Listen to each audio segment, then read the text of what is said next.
Today is the day. I'm going to show you how you can make your digital photos look like film.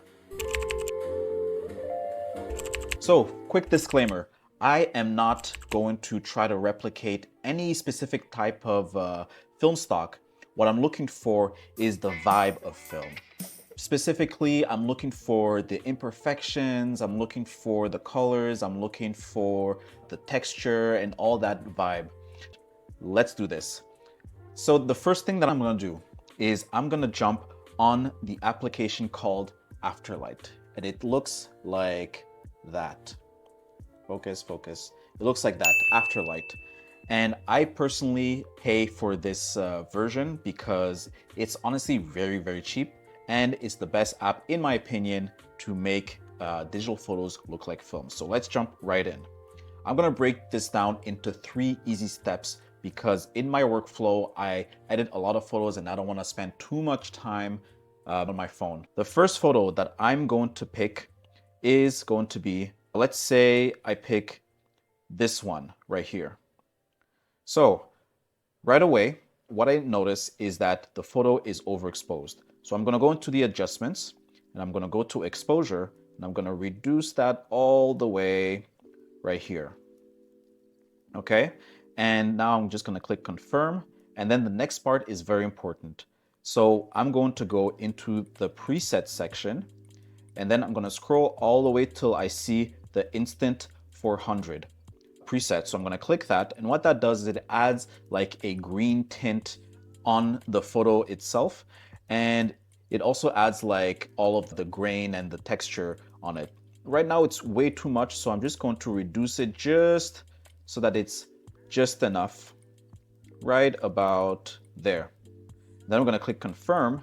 And then the next step is I'm going to the shadow tones in the adjustments and I'm gonna select the green shadow tones and I'm just going to reduce that all the way quite significantly. It gives off like this nice magenta colors in the shadows, which I personally really like.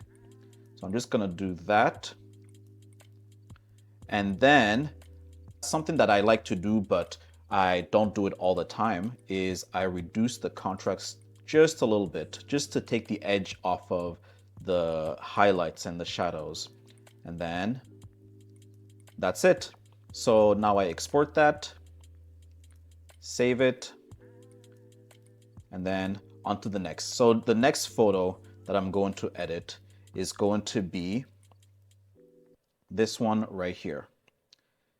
So as you can see, again, step 1, reduce the exposure. So right now it's too bright. So I'm just gonna reduce it as needed. And then I click confirm. And then after that, I go into the preset. I find instant 400. It puts all of that magic on it.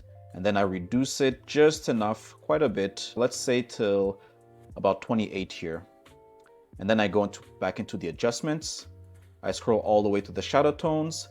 I select the green shadow tones and I reduce that all the way quite significantly.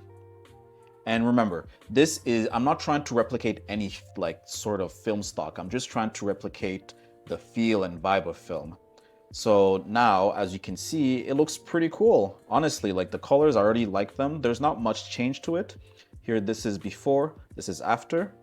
And then something that I like to do for this one specifically is that since his shirt is shiny, I like to add some halation on it, kind of like Cinestill. And let's just click halation and there you go.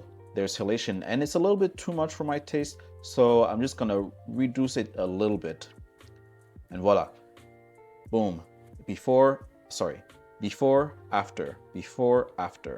Let's save that right now. Save. And then the next photo, it's going to be this one right here, just to show you guys how simple this is. So now I'm going to reduce the exposure quite a bit, not too much though, and then confirm. Then I'm going to go to the presets, select instant 400, adds all of that magic, reduce that, and then confirm, and then go back to adjustments, and then go to shadow tones, greens, reduce that, and that's pretty much it. But for this image specifically, I want to add just a little bit more punchiness to it. So what I'm gonna do is I'm gonna go to the vibrance and I'm gonna bump that up just a little bit. There you go. So now this is before, after, before, after. Here, let's just reduce the contrast just a little bit. There you go. Let's save that. And it's that simple. Literally, it is that simple. Last disclaimer is that this isn't the only way to do it, but I find that this is, and before you say anything, this is purely based off of my personal preferences. The one that gives off the best, in my opinion, result. I've tried VSCO filters, but it doesn't really give off high enough resolution.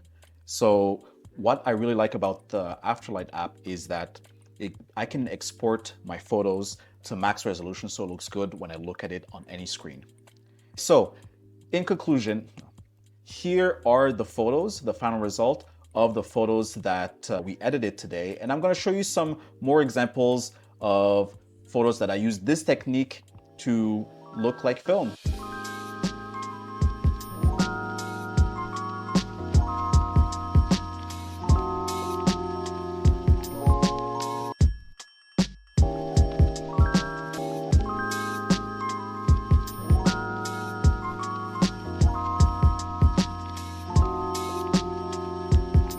I hope you guys enjoyed this video. I hope it was helpful. And if you guys want more tips and tricks, write them down in the comments below. And if you enjoyed this video, give it a like, subscribe if you want more content like this. I'll see you guys next time. Peace.